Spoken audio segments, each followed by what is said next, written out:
Bapak Ibu hadirin jamaah rahimakumullah. Untuk malam hari ini kita akan membahas tentang bagaimana cara mudah untuk memfanakan diri supaya lekas bisa sampai pada Allah. Hal ini sudah Allah jelaskan baik di dalam surah Al-Ankabut ataupun surat Al-Kahfi, di mana Allah mengatakan barang siapa yang mengharapkan untuk bertemu terhadap Allah, maka sesungguhnya waktu yang dijanjikan Allah pasti akan didatangkan. Kapan Allah mendatangkan waktu pertemuan terhadap dirimu? Itu ukurannya kapan kau bisa memfanakan dirimu. Kapan waktu yang dijadikan Allah untuk bertemu terhadap dirimu? Itu adalah waktu di mana kapan kau memfanakan dirimu. Kapan mata hatimu bisa melihat nyatanya Allah? Berarti kapan hijab yang keluar dalam mata hatimu. Bagi Anda semuanya yang hatinya sudah bisa menerima ajaran Allah ini dan sudah punya kunci sendiri-sendiri, jadikanlah itu sebagai alat untuk menafikan dirimu, untuk menghilangkan dirimu, dengan maksud nyatanya Allah akan terjadi. Kita mereview hari Sabtu yang kemarin tentang zikir sirrul asrar di dalam Su'aul Basirah. Iman yang sudah ada di dalam dirimu yang mengatakan wujudnya Allah itu adalah hidup, baik yang ada di dalam maupun di luar dirimu, sehingga kau hanya meyakini bahwasanya semua apa yang terjadi semata-mata dirinya yang berperan, maka mengalirlah hatimu di dalam Su'aul Basirah sampai ke Ainul Basirah. Mengalirnya Anda di dalam zikir Su'aul Basirah tersebut secara otomatis Allah membimbing dirimu untuk menafikan dirimu. Sebab tanpa Allah bimbing untuk menafikan dirimu, mohal bagi dirimu bisa menafikan dirimu. Sebab ketika saat proses penafian terhadap dirimu, jangan kau kira nafsu nafsiyah dan amarah itu tidak bergejolak. Wa yasudduna an sabilillah, mereka selalu menghalangi hatimu untuk melakukan takhalli supaya tidak bisa sampai tajalli Allah. Itu sudah pasti Bapak. Makanya hal ini Allah tekankan lewat surat An-Nas, alladzina hum yuwaswisu fi sudurin nas. Di situ Allah katakan nafsu itu membisikkan di dalam dadamu lewat minal jinnati wan nas, lewat jin dan manusia. Nafsu membisikkan kita, ruhaniyah kita lewat jin dan manusia. Mana yang disebut jin dan mana yang disebut manusia? Yang disebut jin adalah sesuatu yang tak tampak secara lahiriah. Itulah korin terhadap dirimu. Di situ memberikan satu bisikan terhadap hatimu lewat akal.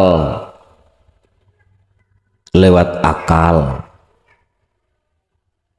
Supaya ruhaniyahmu itu beriman terhadap selain Allah dalam hal apapun. Contoh, ini contoh.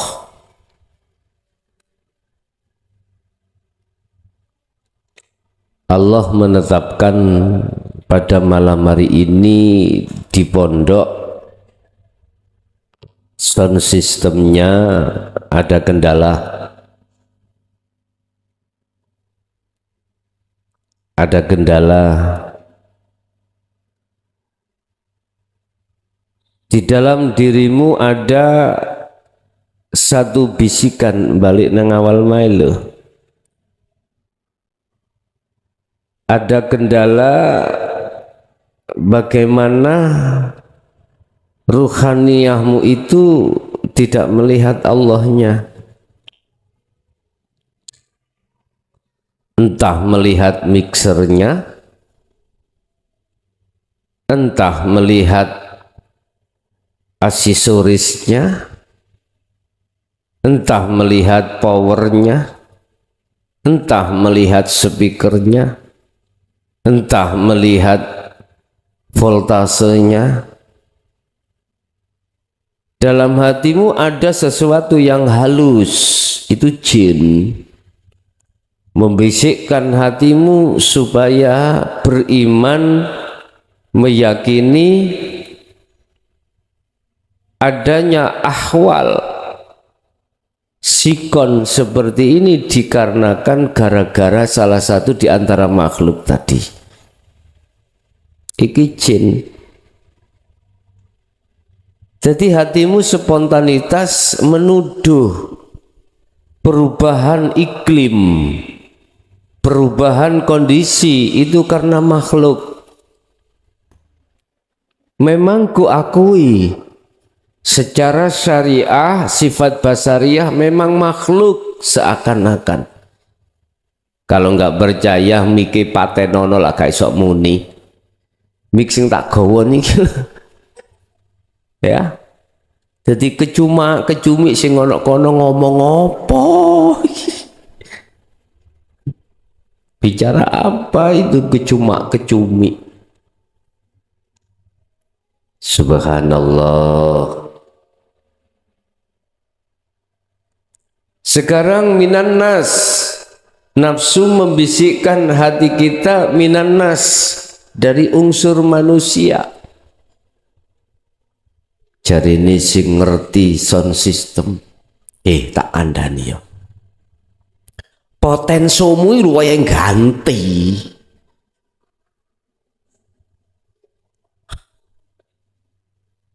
Gantian.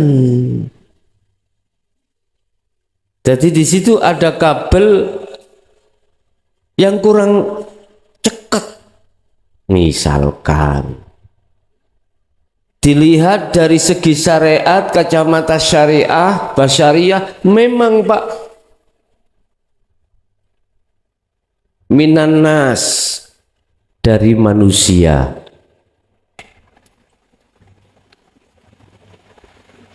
Ketika dilihat iya, berarti percaya pada manusia tadi.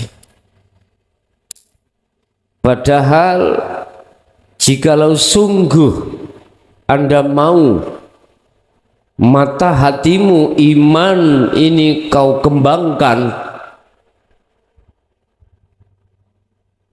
saya tanya, tanpa Allah di situ apakah mungkin kondisi ini, iklim ini bisa berubah? Nggak mungkin. Makanya silahkan Anda memakai kacamata syariah, sifat basariyah, mata ainul basyariyah, silahkan. Tetapi mata hatimu juga fungsikan. Resiko tatkala kita tidak memfungsikan mata hati kita ainul basirah, apa yang terjadi? Nafsu amarah di dalam diri kita bergejolak. Nafsu nafsiyah akan muncul, menggiring ruh itu untuk beriman terhadap selain Allah.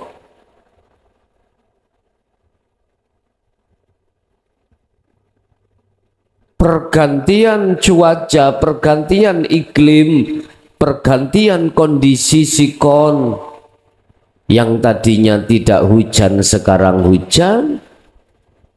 Kalau kita hanya memakai ainul basyariyah, teori syariat saja, apa yang terjadi? Rawat ati iki. Rawat itu singkatane turu ngeliwat. Tak ya. Sumpeklah, guncang khawatirlah, dan begitu seterusnya. Yang di dalam gedung grebeken, salone sing jero wis gak mau nih, hik sangi kono udan tik gemrojok. Ibu sing anak gedung bisa dengar? Bisa jelas? Enggak bisa ya? Baik gak jelas mriki Bu, mboten napa-napa. Is la haula wala quwata illa billah. Tidak ada kondisi situasi perubahan ini atau kekuatan ini datangnya hanya dari Allah. Mengapa banyak manusia yang tidak hatinya tembus terhadap keallahannya? Karena belum bisa menafikan makhluknya di dalam hati. Hanya itu. Ruhaniyah kita tidak bisa koneksi, tidak langsung bisa klik makrifat Allah, itu dikarenakan ruhaniyah kita ini belum mau, tidak mau menafikan atas dirinya makhluk, atau belum mau menghilangkan atas makhluknya di dalam hati. Ini persoalannya. Lama saya kok nggak bisa klik-klik di makrifat Allah, itu bagaimana? Jawabannya cuma satu, karena kedirian, keakuan diri ini belum ada tindakan nafi, pemfanaan. Contoh mau loh, mengapa kita nggak bisa klik ke Allahnya? Karena ruhaniyah mata hati kita melihat makhluk. Sifat basariyah kita melihat sudah benar, tapi sifat ainul basirah, mata hati kita, kita samakan sama halnya melihat mata dohir iki. Akhirnya gak sinkron, Pak. Gak sinkron. Satu dituntut oleh Allah, ruhaniyah kita itu pada Allah. Satu nafsu menuntut kita, ruhaniyah untuk terhadap selain Allah. Tarik-tarian terus. Tiap saat dan waktu. Tarik, menarik. Dan inilah menjadikan satu alasan ruhaniyah kita mengapa masih jauh dari Allah, rumongso jauh dari Allah, bahkan tidak bisa sampai kembali makrifat Allah. Persoalannya di sini. Allah sudah janji di dalam surah Al-Ankabut ayat 5, "Mangkana yarju liqa Allahi", barang siapa yang hatinya, ruhaniyahnya itu mengharapkan untuk bertemu terhadap Allah, seperti Anda yang sudah menerima hatinya tentang dinul haq ini, pasti ingin bertemu Allah. Direwangi teko Jawa Tengah rene, ninggalno anak bojo, meninggalkan keluarga, meninggalkan kegiatan dengan masyarakat. Perlunya apa? Hanya satu, lekas hati istiqomah, bertemu Allah, bertemu Allah.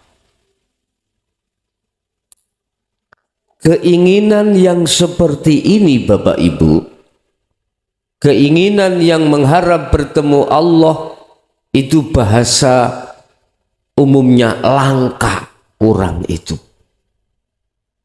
Langka. Artinya orang yang mempunyai keinginan untuk bertemu Allah ini jumlahnya sangat minoritas. Kebiasaannya itu sudah tua, umurnya di atas 50, ya, yang di bawah 50 itu sedikit sekali.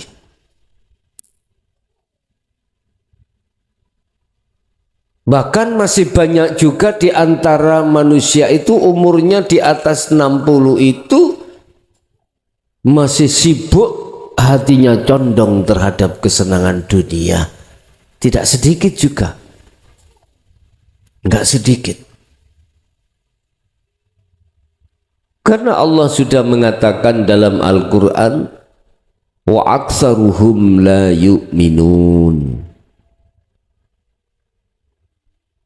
Ketika saat Rasulullah memberikan pengajaran ruhaniyah ini untuk kembali pada Allah, banyak di antara golongan manusia itu yang tidak percaya. Tidak percaya. Berarti sedikit yang percaya. Sedikit yang percaya.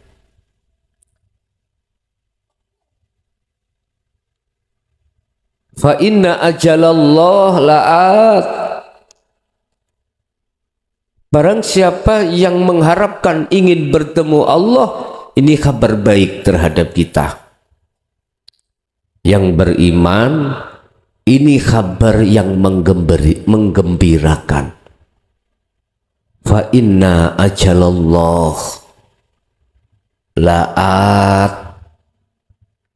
Allah sudah mempersiapkan waktu, momen yang mesti terjadi pertemuan ini. Anda jangan putus asa walaupun ada yang berpuluh-puluh tahun belum sampai bertemu. Dan atau Anda yang sedang melaksanakan kholwat 40 hari, jangan pernah hatimu itu berputus asa. Ingat, Allah sudah berjanji, fa inna ajalallah, Allah pasti akan memberikan momen waktu tertentu terkait pertemuan terhadap dirimu. Yang terpenting Anda adalah berupaya terus hati itu untuk berzikir sirul asror. Sebab di dalamnya ada su'aul basiroh itu untuk melepaskan, menafikan keakuanmu yang berzikir, menafikan keakuanmu yang sholat, menafikan keakuanmu yang segala-galanya. Kalau ini sudah terlaksana, secara otomatis muncullah keakuan Allah Subhanahu wa ta'ala di dalam dirimu. Berkenaan dengan hal pelepasan diri keakuan makhluk dalam dirimu yang disebut tahalli menuju tajalli Bapak Ibu, maka izinkanlah kami pada malam hari ini akan membahas tentang kronologi bagaimana cerita sesungguhnya Rasulullah berisra dan Rasulullah bermi'raj. Sesuai dengan surah Al-Isra ayat 1, di situ ada dua perjalanan. Pertama perjalanan Isra, yaitu perjalanan beliau dari Masjidil Haram ke Masjidil Aqsa, dari masjid ke masjid. Itulah hukum syariat. Itulah hukum syariat yang terjadi pada diri Anda mulai saat awal kecil kita, mungkin sampai berapa tahun umur kita, teguh, tekun, patuh di dalam hukum syariah atau hukum dohiriyah, itu adalah laksana Anda melakukan Isra. Sedangkan Mi'rajna adalah perjalanan beliau dari Masjidil Aqsa ke Sidratul Muntaha, dan ini wajib dilakukan setiap diri manusia yang maksudnya untuk kembali kepada Allah. Bahasa kita bukan Mi'raj Bapak Ibu, bahasa kita adalah suluk, sisalid, melakukan suluk supaya wusul bertemu Allah. Jangan kita di luar mengatakan saya tak mi'raj dulu. Jangan, nanti padahal sama dengan suluk, sama dengan kholwat, sama dengan uzlah, meditasi, topo, sama. Pengertiannya itu sama. Apa pengertiannya? Yakfur bittaghuti wa yu'min billah. Meninggalkan semua apa yang berkenaan dengan nafsu, sementara kembali memenuhi panggilan Allah. Inilah sesungguhnya yang dimaksud suluk itu. Ruhaniyah tinggalkan selain Allah dalam rangka untuk menuju dan bertemu atas panggilan Allah. Ini sesungguhnya suluk itu di situ. Tetapi tidak sedikit di antara manusia ketika suluk itu masih saja ruhaniyahnya itu mengagung-agungkan selain Allah. Masih banyak di antara kita sebagai manusia ketika suluk utawa khalwat, ruhaniyah kita masih mengagungkan selain Allah. Entah itu kita anggap sebagai guru kita anggap sebagai mursyid kita, ataukah kita anggap sebagai seorang yang berjasa dalam hal membimbing ruhaniyah kita untuk bertemu Allah. Masih ada seperti itu. Bapak Ibu, akhirnya jangan heran ketika saat kita suluk itu belum bisa melepaskan keakuan diri. Inilah yang menjadikan tertundanya, yang menjadikan lamanya pertemuan Anda terhadap Allah, sekalipun Allah sudah menjanjikan fa inna ajalallah la'at. Itu janji Allah, sekalipun Allah sudah menjanjikan pertemuan itu pasti terjadi. Tetapi etika untuk seperti itu mestinya kita harus melepaskan kedirian makhluk dalam diri kita, mestinya seperti itu. Ada satu pertanyaan, saya ketika saat di thariqah A, di situ saya dipesankan oleh guru saya ketika robitoh itu harus terhadap guru makhluk, dengan alasan katanya kau tidak akan bisa sampai pada Allah manakala tidak melewati aku. Guru, aku makhluk. Bapak Ibu rahimakumullah, memang kalau dilihat dari sifat basariyah atau dari ainul basyariyah syariat memang benar. Jikalau tidak ada fatwa atau wejangan dari guru-guru akhirat kita, pasti kita tidak akan pernah mengerti. Memang miturut ainul basyariyah seperti itu, sehingga seakan-akan makhluk itu, guru-guru akhirat kita itu, makhluk itu, mohon maaf, seakan-akan itu bisa faktor untuk menuju dan bertemu Allah, seakan-akan. Ini pandangan ainul basyariyah kita. Memang seperti itu secara syariah. Sehingga muncullah namanya robitoh terhadap guru-guru kita. Tetapi aku yakin manakala mursyidmu itu, guru-guru kita itu sudah betul-betul sampai pada puncaknya ma'rifat Allah, pasti dia akan meluruskan yang sebenarnya. Apa itu? Meluruskan sebenarnya, menjelaskan sebenarnya, seperti halnya ketika saat Rasulullah menjelaskan tentang yang sebenarnya. Mungkin bisa dibuka di dalam surat Al-Hijr ayat 94.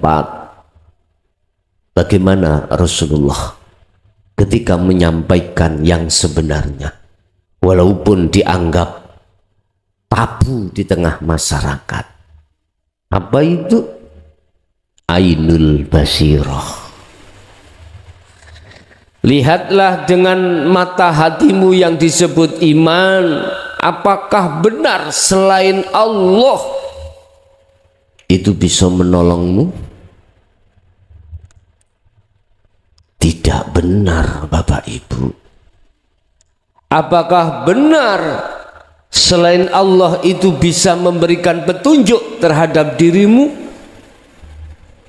tidak benar kalau kita memakai ainul basirah.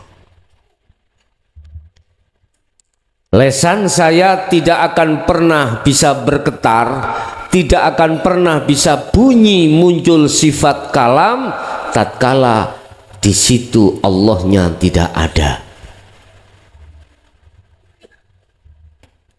Sehingga dalam hal ini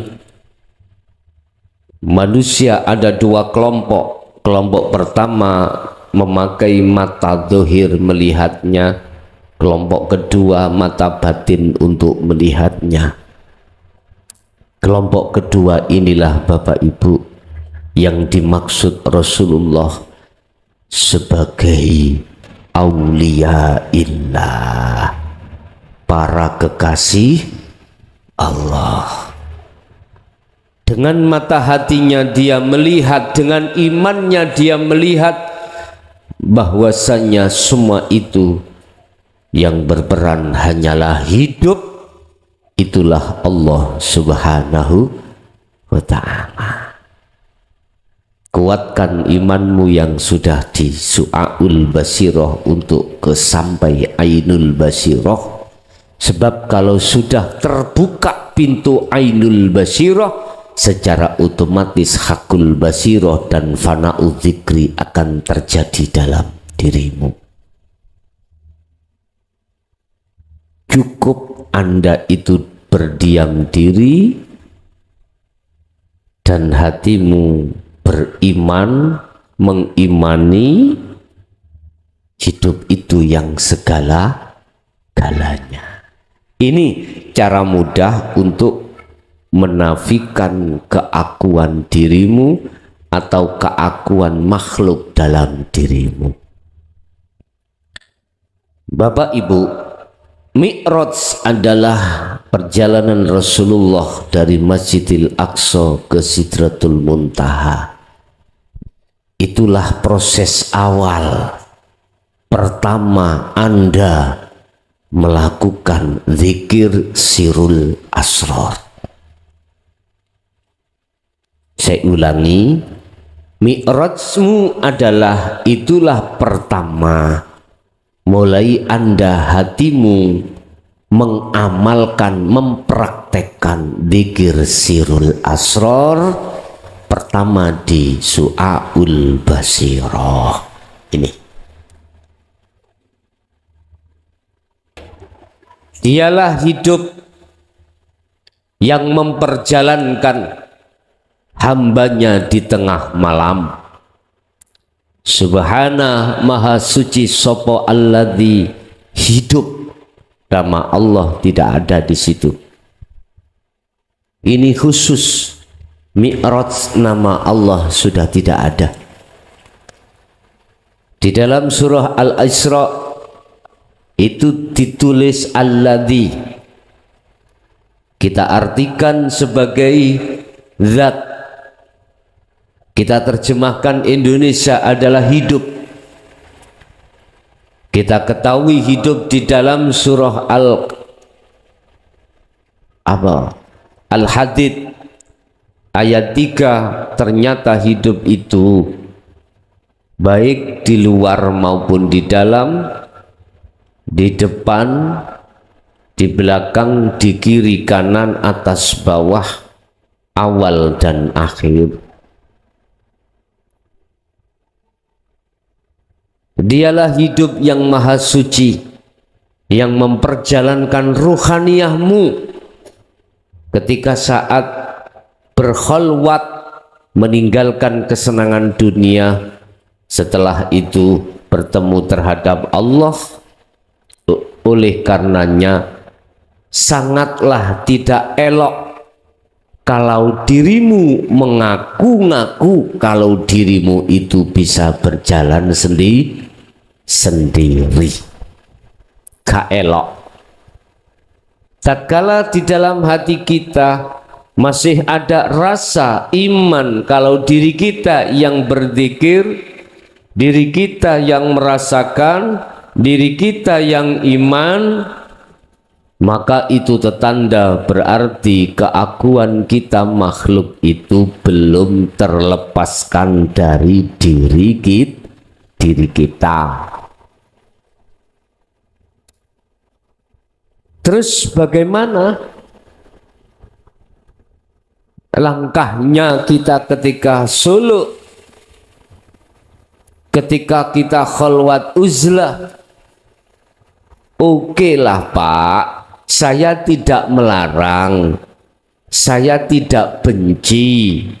Tatkala masih muncul di dalam hatimu atas keakuanmu, silahkan. Karena itu proses pada diri kita masing-masing. Cuman saja tolong fungsikan daripada su'aul basirah iki, fungsikan yang namanya takhalli iku, fungsikan supaya kita tidak terus digandoli oleh nafsu dalam diri kita masing-masing. Walaupun nafsu itu punya itikat tidak pernah berputus asa dalam rangka wa yasudduna an sabilillah, selalu menghalang-halangi, selalu menggandoli kita, ruhaniah kita untuk lepas darinya dan menuju pada Allah. Tetapi sayukjanya miturut petunjuk yang sudah diberikan oleh Allah, terus lakukan hal itu, fungsi daripada su'aul basirah itu. Itu semuanya diukur sesuai dengan kemampuan diri kita masing-masing. Itulah yang kumaksud mengalirlah seperti apa air itu mengalir. Satu sisi etika kita tetap untuk meniadakan selain daripada Allah. Begitu juga Rasulullah ketika saat Mi'raj, mata dhahiriyah, ainul basyariyah itu difungsikan, akhirnya muncullah namanya buraq, muncullah namanya para malaikat yang mengendalikan buraq tersebut. Tetapi beliau ainul basirahnya sebelum Mi'raj itu sudah disucikan oleh Allah, dibelahlah dadanya Muhammad lewat malaikatul muqarrabin, disucikan dengan air Zam-Zam pada saat itu, ya, supaya ainul basirah itu melihat Allah. Ainul basyariyah melihat makhluk, ainul basirah melihat Allahnya yang memperjalankan. Akhirnya beliau sampailah pada tempat tujuan. Jikalau ainul basirah beliau itu tidak disucikan oleh Allah, nggak akan mungkin ada proses perjalanan Mi'raj beliau menghadap dan bertemu Allah.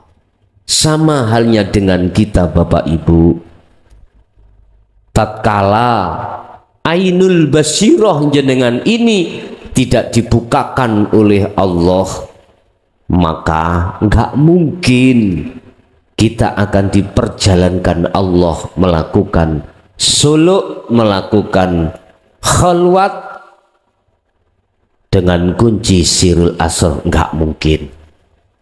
Apa bentuk pensucian Allah terhadap ruhaniyah kita?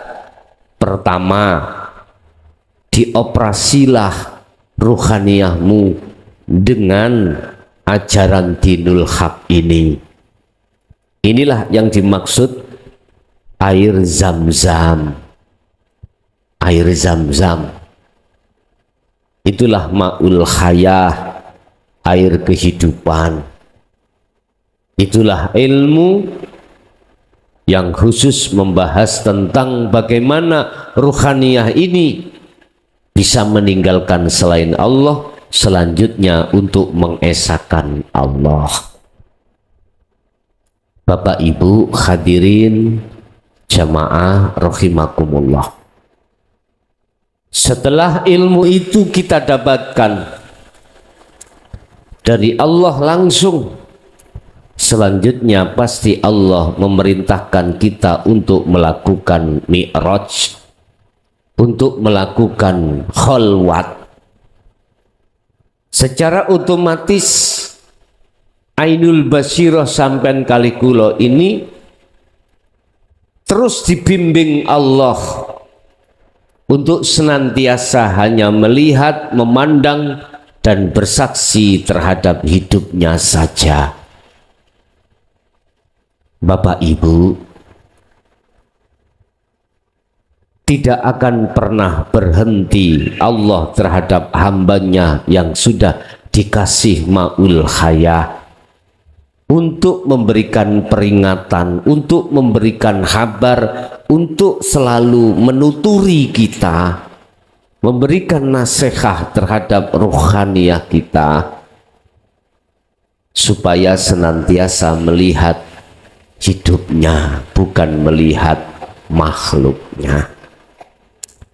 Sikon apa yang dihadapkan Allah terhadap kita pasti disertai Allah membimbing ruhaniyah kita untuk selalu bertemu Allah. Berarti jenengan olehnya mi'raj, oleh bertemu Allah tidak cukup 1, 2, 3 kali saja. Anda akan bertemu Allah. Untuk bertemu Allah tidak hanya cukup khalwat itu hanya 40 hari saja. Bagaimana Rasulullah ketika melakukan selalu bertemu Allah sampai kapan? Buka di dalam surah Al-Hijr ayat 99 atau ayat yang terakhir. Wa'bud rabbaka hatta ya'tiyakal yakin. Sampai ajal kau, mohon maaf, sampai mati jasad meninggalkan dunia ini, ruhaniyah sampai cepot dari jasad inilah olehnya kita berkholwat. Tadi ada yang tanya, saya sudah melakukan kholwat 40 hari kurang 10 hari, berarti 30 hari. Ada yang sudah mengatakan sudah selesai. Terus sampai kapan saya berkholwat? Bapak Ibu, kembali kepada dasar bahwasannya Allah sudah berjanji pasti akan bertemu. Manakala Anda belum ada tanda-tanda pertemuan terhadap Allah, bahkan 40 hari 40 malam sudah kita lalui, terus langkah apa yang harus kita lakukan? Birriyadati wal adhkar. Riyadah yang ada hubungan dengan jasmani, al-adhkar zikir yang berhubungan dengan rohani, itu harus semakin kita asah, semakin kita tajamkan daripada yang 40 hari kemarin. Kalau pertanyaan sampai kapan kita melakukan kholwat, mengacu pada apa yang telah dilaksanakan oleh baginda Rasul Muhammad di dalam surah Al-Hijr ayat 99 dikatakan, wa'bud, berkholwatlah kau menghadapkanlah kau terus Rabbaka ing pangeran ira hatta ya'tiyaka, sampai pada hari di mana Allah datangkan al yakin, yaitu kematian. Berarti kita sampai mati pun berkholwat. Paham Pak Bu nggih? Bapak Ibu, kuncinya cuma satu. Bisa dengan mudah melepaskan keakuan diri kita yang menjadi hijab di dalam diri kita hanya satu. Asah terus su'aul basirah menuju ainul basirah. Kemarin kan sudah saya jelaskan apa su'aul basirah di dalam dzikir sirul asrar itu. Cahaya iman dalam hatimu yang iman, yang mengimani bahwasanya wujudnya Allah itu adalah hidup, yang hidup itu baik di dalam maupun di luar diri Anda. Dengan hidup itulah semua apa yang terjadi di dalam diri kita atau di luar diri kita, hanya hidup itulah yang berperan. Jangan katakan selain daripada itu.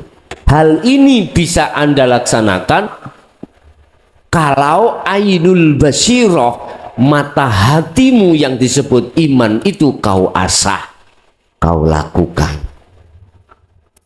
Kalau ini sudah ada di dalam hatimu, maka asahlah terus keimanan untuk merasakan bahwasanya hidup itu yang segala-galanya di aktivitas apapun, sak mampu Anda, sebisa Anda, sak kuate hatimu, menempatkan kesadaran hati bahwasanya yang berperan cuman Allah, cuman hidup, asah terus itu. Makanya kalau tanya bagaimana kami bisanya sholat dengan khusyuk, asah sirul asrar di dalam waktu kau sholat. Jangan kau lepas sirul asrar di su'aul basirah. Di setiap gerakan Anda itu, mulai takbiratul ihram sampai salam, sirul asrar jangan pernah kau lepas. Urusan nanti akan mempengaruhi gerakan sholat, bacaan sholat, pikiran buri. Paham pikiran buri? Udah, jangan kau pikir. Jangan kau pikir. Apakah nantinya sholat subuh Anda menjadi 10 rakaat? Jangan kau pikir. Apakah nantinya kau ketika habis rukuk iku mestinya aturan syariat kudu i'tidal berdiri, kok yo nyelonong langsung sujud? Jangan kau pikir. Jangan kau pikir. Wis ikuti akalmu di dalam arusnya Allah. Yang terpenting jangan kau lepaskan su'aul basirah ke ainul basirah. Ini yang terpenting. Ada memang kaidah yang mengatakan ketika sholat kau akan bisa mencapai kekhusyuan, kau harus mengerti setiap bacaan sholat maksudnya. Mulai Fatihah, Bismillahirrahmanirrahim, kau hayati, kau renungkan, dan lain sebagainya. Sampai bacaan sholat itu kau harus mengerti. Mohon maaf, saya tidak ngendoni, saya tidak menyalahkan. Berpuluh-puluh tahun itu kami laksanakan tanpa sirul asrar. Jujur mawon saya katakan, tidak akan pernah bisa. Gopoh ambek bacaane, gopoh ambek maknane, ribut kami dengan macam-macam, sehingga nanti kalau tidak fasih batal iki rek, batal. Sementara jasmaniku ngempet ngentut. Loh ya, gimana ini? Pusing Pak.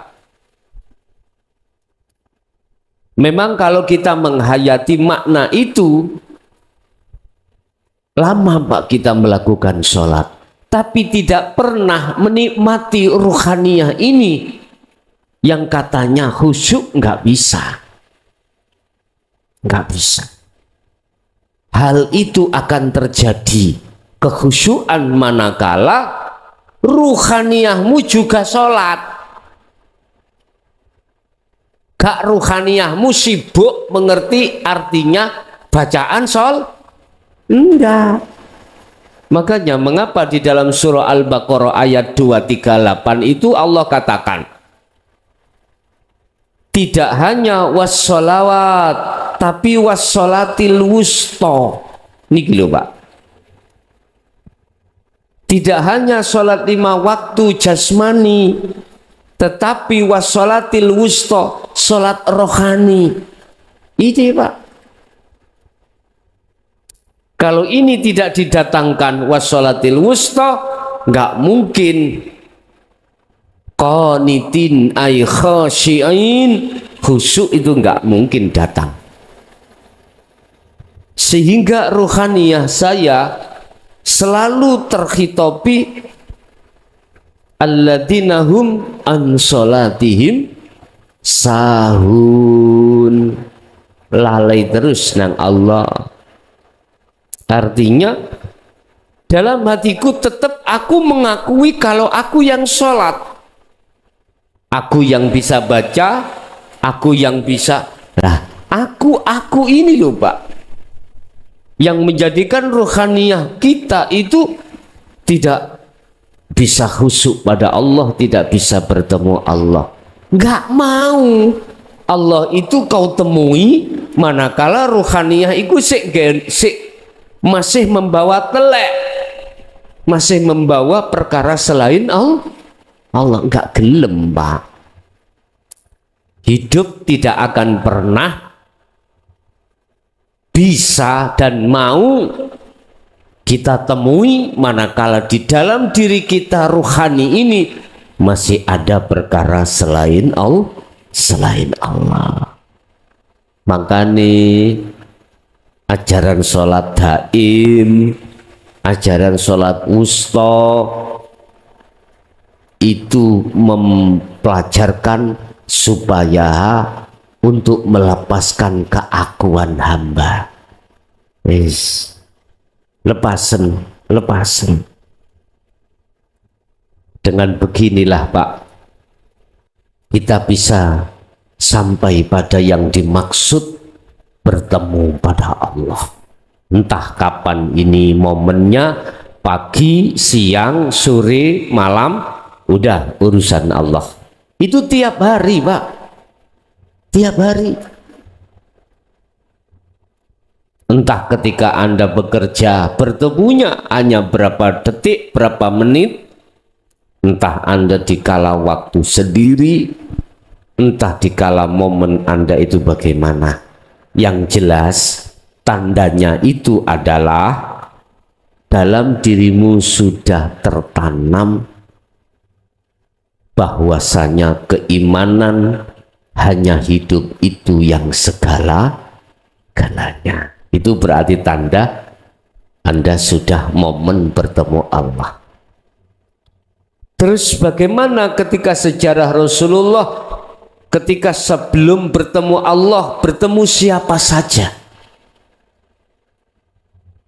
Allah mempertemukan hambanya Muhammad itu berbagai macam makhluk, bisa terjadi para malaikat, bisa terjadi pada iblis, jin, sing mendo-mendo makhluk,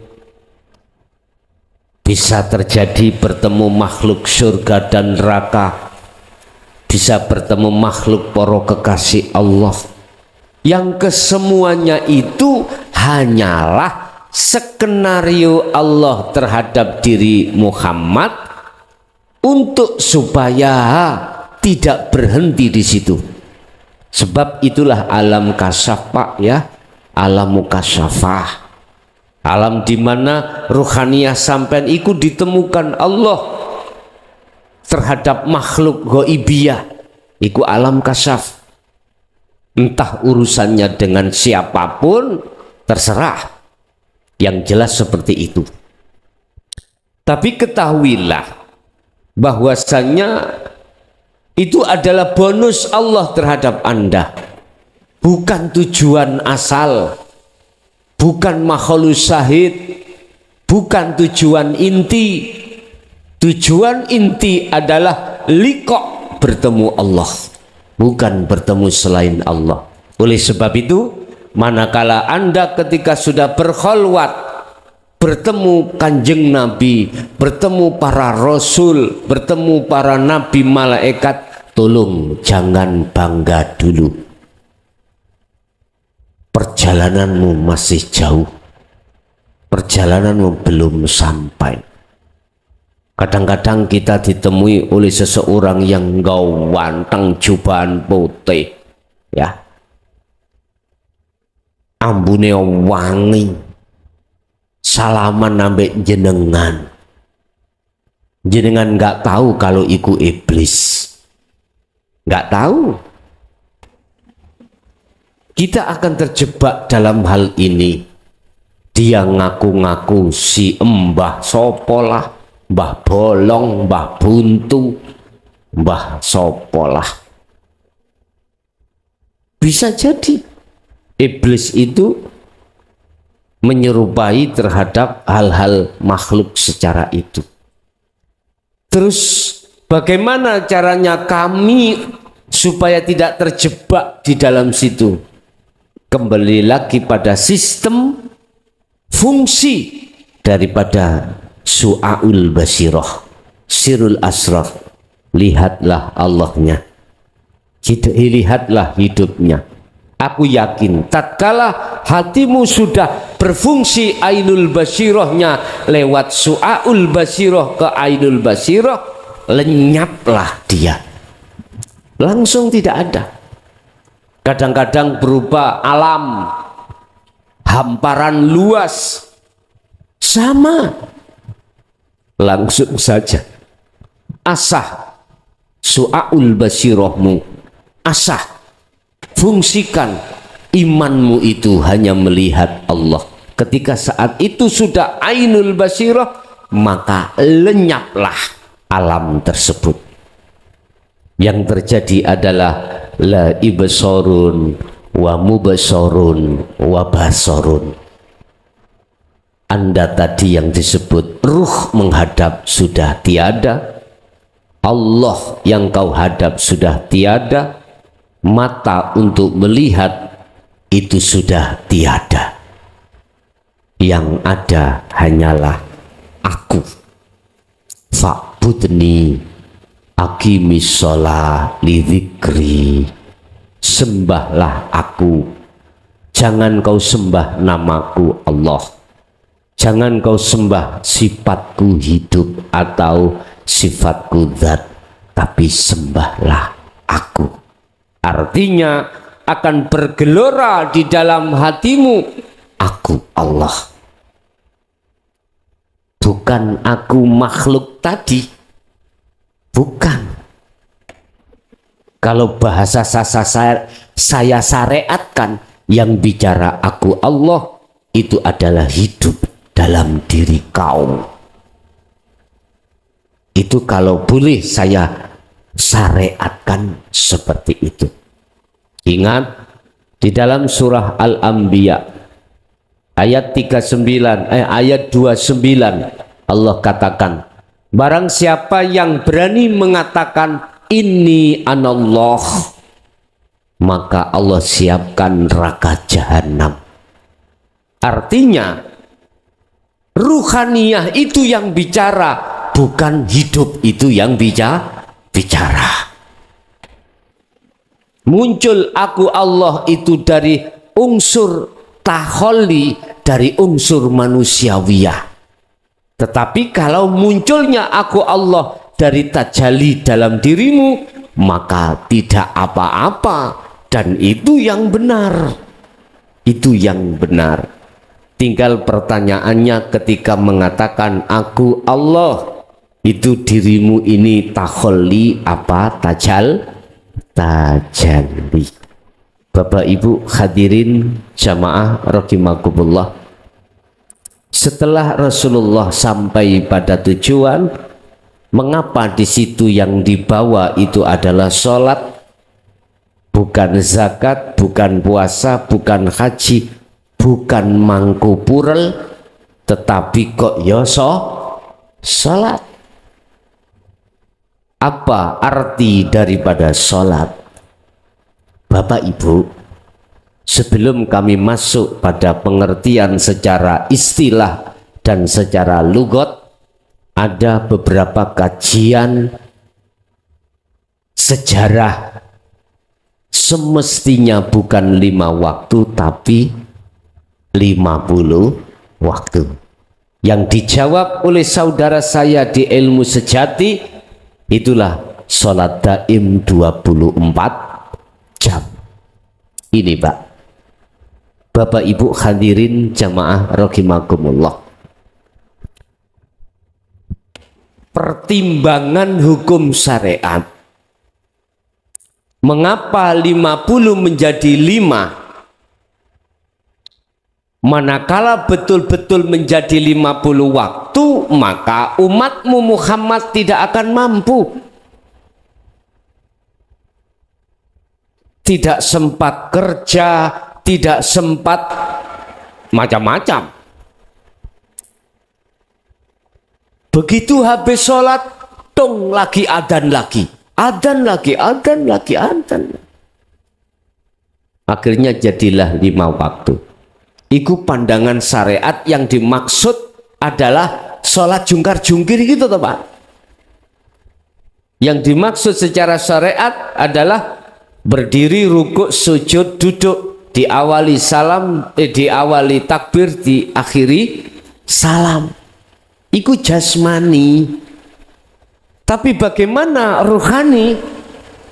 Tidak pernah dikurangi sama sekali. 50 waktu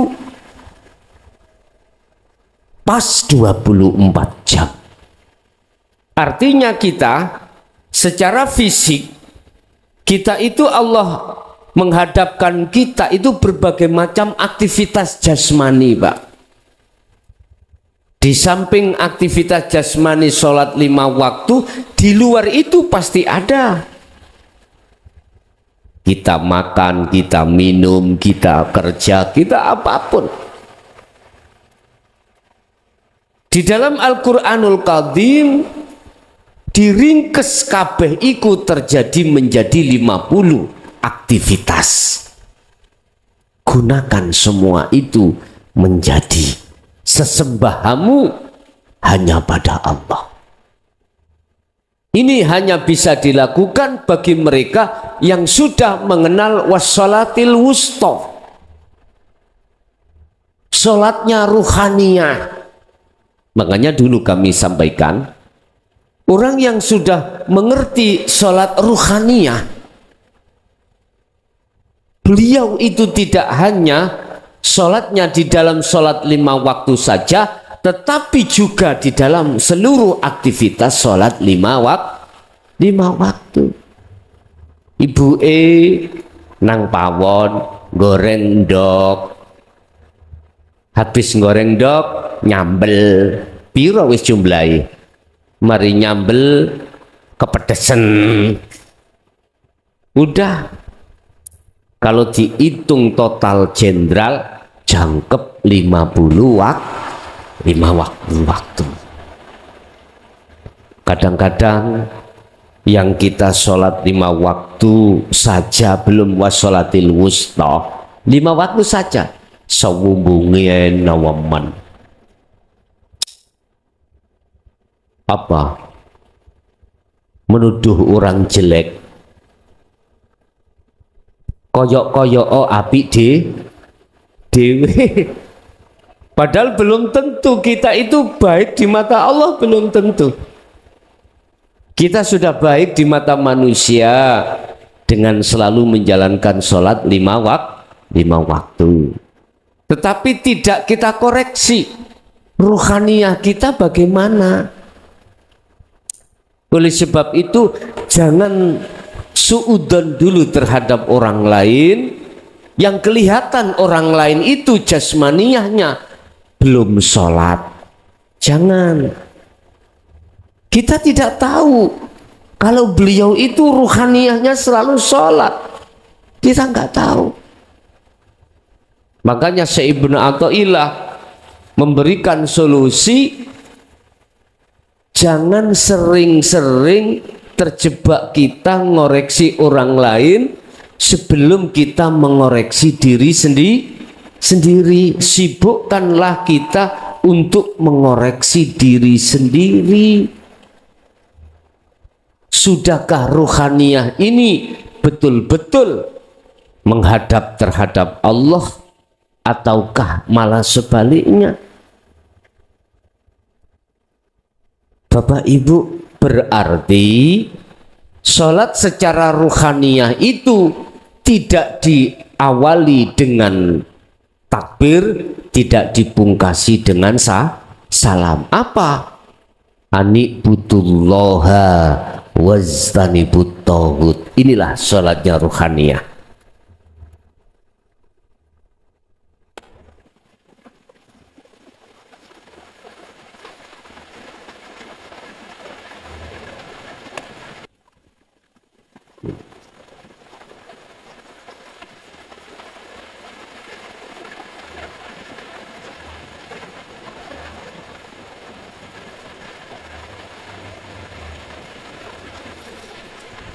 Mengarahkan ruhaniyah bermakrifat pada Allah, wastanibu, dan meninggalkan ruhaniyah dari keakuannya atau keakuan makhluk.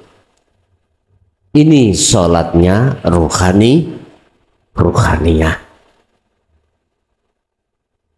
Urusan tindakan jasmani terserah.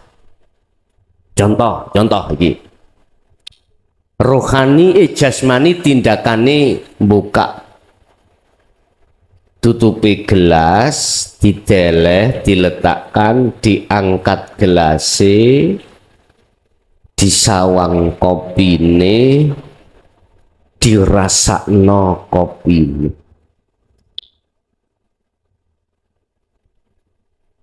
Iki tindakan jasmani.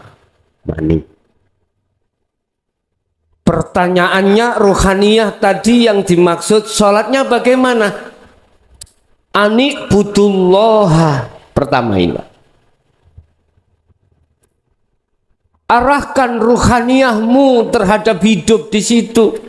Yang tadinya mengangkat tutup, tanpa hidup nggak akan mungkin terjadi. Terus mengangkat gelas, terus merasakan rasanya kopi, sampai sudah masuk ke lambung.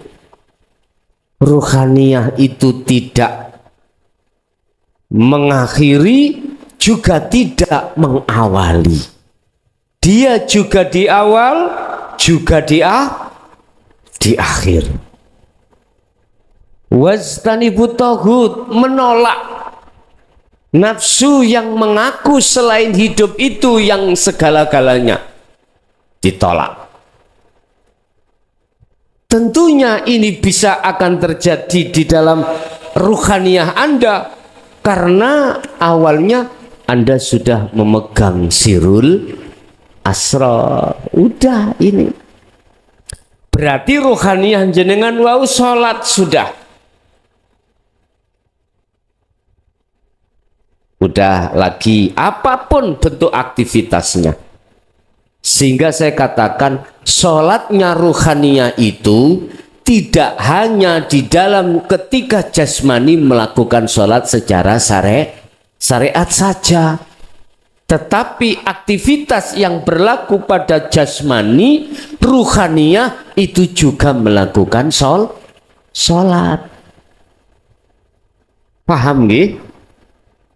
Ini kalau tidak melalui sirul asrar tidak akan pernah bisa, Pak. Tidak bisa. Oh, dzikir khafi, dzikir siri aja, Allah Allah Allah, tawarus ati sampean kaya gitiran. Muhammad Allah Allah, engko nek kentekan apa jenenge minyak jadi panas, engko nek is panas melengkung, nek wis melengkung jenengan ngomal-ngomel, iku biasa nih panas, Pak. Anda dzikir jahri sirit hanya itu panas, jasmani sampean gak mampu, panas. Makanya mungkin ada yang pernah jadi santrinya Gus Hudi ya, Malang, atau Mbah Hayi, Syekh Hayi. Di sana ada kolam. Santrinya kalau kholwat panas disuruh mandi terus. Jadi untuk ngimbangi jasmanimu cek gak konslet, biar tidak konsleting. Iya, Pak. Beliau siasati seperti itu, makanya disuruh mandi terus.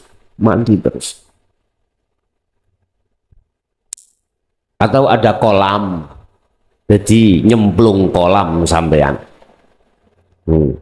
Mengapa Jaya Baru tidak membuat itu, malah membuat mercon? Petasan. Lawak mulus dingin, tak tui mercon jae dadi anget, ngoten loh. Jadi gak perlu, Pak. Justru sirul asrar itu akan menetralkan zikir sir dan jahrimu, menetralkan. Akhirnya nggak gampang stres sampean, nggak gampang stres. Dan juga itu tidak boleh dilakukan dengan akal, harus dilakukan dengan hati atau rohani. Nggak boleh dengan akal. Bapak Ibu hadirin jamaah rahimakumullah, itulah sholatnya rohaniyah, itu seperti itu. Terus pertanyaannya, apakah kita sudah mengerti bagaimana caranya sholat ruhaniyah? Apakah sholat secara syariah harus kita tinggalkan? Ini pertanyaan. Tergantung Allah meletakkan kau di mana, di khos atau di khawasul khawas. Kami pun tidak akan pernah bisa menyalahkan ketika saat ditempatkan di khos, hukum syariat menghukumi tidak bisa, Pak. Tidak bisa kau dihukumi, sebab syariat menghukumi itu karena akalmu, biaklin atau bighairi aklin. Kalau akalmu itu ada fungsi, dihukumi. Tapi kalau akalmu tidak fungsi, karena apakah Anda tidur, apakah Anda majnun, hukum syariat tidak bisa menyentuh Bapak Ibu. Nggak bisa menghukumi, menyalahkan juga nggak boleh. Apalagi hukum hakikat.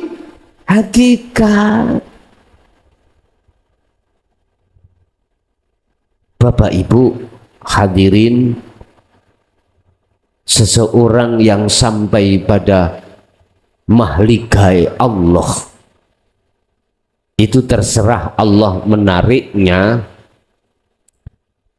dan meletakkannya di majdub atau di wasilun, itu urusan Allah. Di khos apa khawasul khawas, iku urusan Allah. Anda kita tidak usah ikut campur urusan itu. Sudah cukup bagi kita sesuai dengan apa yang telah difirmankan Allah, wa ma umiru illa liya'budullaha mukhlishina lahuddin hunafa. Wa qala aidan wa ma khalaqtul jinna wal insa illa liya'budun. Cukup bagi Anda menjaga rohaniyahmu untuk senantiasa bermakrifat pada Allah.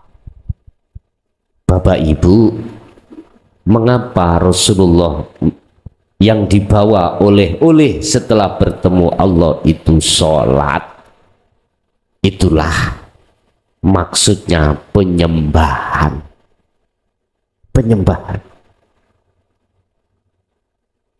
Ada kaitannya dengan antara nyembah dengan makrifat, itu ada kaitannya erat. Artinya Anda nyembahnya dikatakan benar, sholatnya dikatakan benar, manakala bertemu Allah. Kalau Anda sholat itu bertemu genderuwo, tahu genderuwo? Bertemu al-aghyar, rohaniyahmu, berarti Anda belum dikatakan sholat dengan benar. Ini makanya walaupun di luar tidak pernah dibahas tentang hakikatnya sholat yang Rasulullah dapatkan itu, jenengan kudu mikir apa ya hubungane sholat ambek nyembah. Mengapa ya Rasulullah setelah mi'raj iku oleh yang didapatkan iku kok sholat, kok gak mangku gitu, kok gak zakat, kok gak poso, kok gak haji, kok yoso sholat. Sekarang tak buka, itu ada kaitannya antara fa'budu, ya, ani budullah ini Pak. Ini hubungannya ini dengan kemakrifatan Allah. Nyembahmu ambek bertemu ini, bertemu Allah makrifat, inilah yang disebut sholat. Tapi tetap saya menghormati apa aturan di dalam syariat. Sholat adalah diawali takbir, dipungkasi salam. Kalau secara lughat, as-sholatu ay ad-du'a, sholat adalah memohon. Makanya di dalam doa di dalam sholat bacaannya itu kebanyakan doa minta.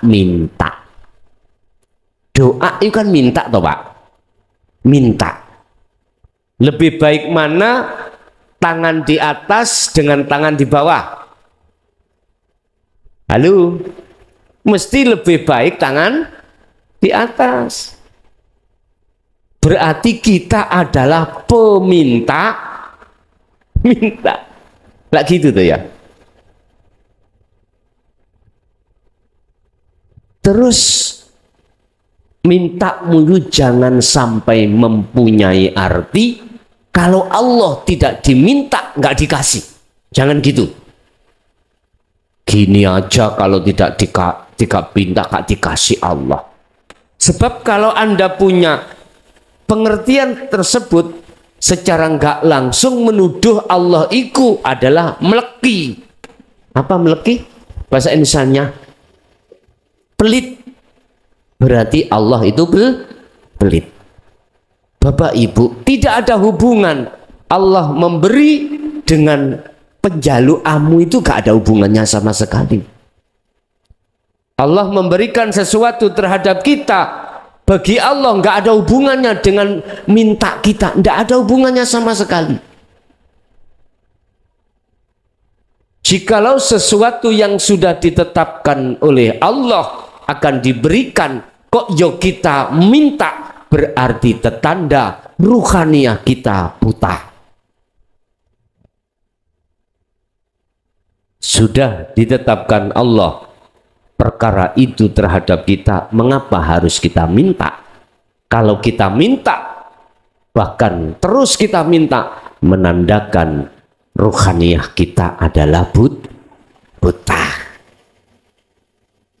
Bapak Ibu hadirin rahimakumullah, sekalipun secara hakikat yang dimaksud sholat adalah pertemuannya ruh terhadap Allah liqa di setiap aktivitas apapun, kata Rasulullah, if'alu as-sari'ata bil haqiqati ila ma'rifatillah. Wa qala aidan sallu kama ra'aitumuni usolli. Udahlah, jalankan hukum apa yang ada di dunia ini, larangan dan perintah, larangan mana tinggalkan, perintah mana jalankan, tetapi ruhaniyahmu itu harus menjadikan syariat menjadi hakikat untuk bisa sampai makrifat pada Allah. Ini kalau disejajarkan Bapak Ibu, kalau kita sinkronkan, caranya begini, ketika apa jasmani berlaku apapun, ruhaniyahmu jangan kok yo ngaku dirimu yang melakukan, tetapi tetapkanlah, yakinkanlah, rasakanlah, imankanlah bahwasanya yang melakukan itu hidup pada dirimu. Siapakah hidup? Adalah Allah Subhanahu wa ta'ala. Makanya benar, kalau seperti ini imanmu, maka inilah syariatmu sudah menjadi hakikat menuju makrifat. Dan atau jasmanimu ada di dunia, tapi ruhaniamu sudah di akhirat. Itulah mungkin Bapak Ibu apa yang bisa kami sampaikan terkait masalah pelepasan keakuan diri kita sebagai makhluk dalam rangka suluk, dalam rangka mi'raj, dalam rangka khalwat untuk bertemu terhadap Allah, sekaligus berkenaan dengan Yaumir Rajab atau hari atau bulan Rajab, di mana di dalam bulan itu terjadi Isra Mi'raj baginda Rasul atau perjalanan khalwat kita menuju dan bertemu Allah. Kita masuk pada sesi tanya jawab dan dialog. Barangkali ada yang perlu ditanyakan, kami persilahkan.